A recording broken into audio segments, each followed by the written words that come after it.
আসসালামু আলাইকুম সবাইকে। আজকে ঝটপট একটা রান্না করব। আজকে সকাল থেকে অন্যান্য কাজ করেছি, তাই দুপুরের রান্নার জন্য তেমন একটা হাতের সময় নেই। আগের দিনের তরকারি আছে আর ডিম দিয়ে এই তরকারিটা আমি খুব তাড়াতাড়ি করতে পারি, যেহেতু বাচ্চা কাচ্চার বাসা একটু খাবার দাবার, পুষ্টিকর খাবার দাবারও দরকার।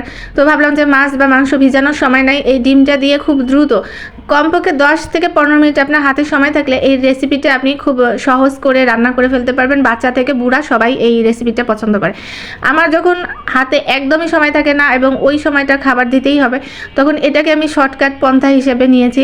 এরকম আমার আরও অনেক শর্টকাট রেসিপি আছে যেগুলো আপনাদের সাথে পরে আমি শেয়ার করব। এটাকে বলা হয় ডিম তেলানি বা ডিম যেটাই আপনারা বলেন, এটা একটা ডিমের তরকারি, যেটা আমি সবসময় মানে প্রথমে পেঁয়াজ বাটা, তারপরে পেঁয়াজ বাটা না হলে যদি কুচি থাকে সেই কুচিটাও দিতে পারেন, হালকা করে বেরেস্তা করে মশলাটা কষিয়ে তারপরে ডিমগুলোকে এভাবে ভেঙে ভেঙে আমি দিয়ে দিই।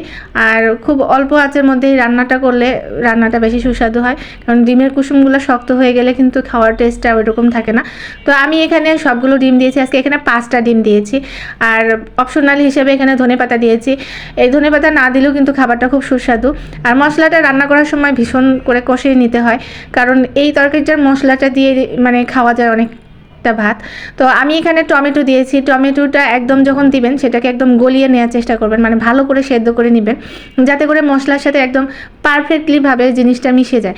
তাতে হবে কি, পুরো স্পাইসগুলা টমেটোর স্বাদটা ডিমের মধ্যে চলে যাবে, তাতে টেস্টটা আরও বেশি ভালো হবে। তো কেমন লাগলো আজকে আমার এই রেসিপিটা? আপনাদের সাথে ছোট্ট একটা কথা শেয়ার করি, সেটা হচ্ছে যারা নতুন ইউজার আছেন, আমার পেজটা ফলো করেছেন এবং কমেন্টস করছেন, অনেকে উৎসাহিত করছেন আমার পেজের মধ্যে এসে আমাকে উৎসাহিত করছেন, পাশাপাশি অন্যান্য যারা আছে ক্রিয়েটর তাদেরকেও আপনারা অনেক সহযোগিতা করছেন, তাদেরকে আমার পক্ষ থেকে স্পেশালি থ্যাংক ইউ।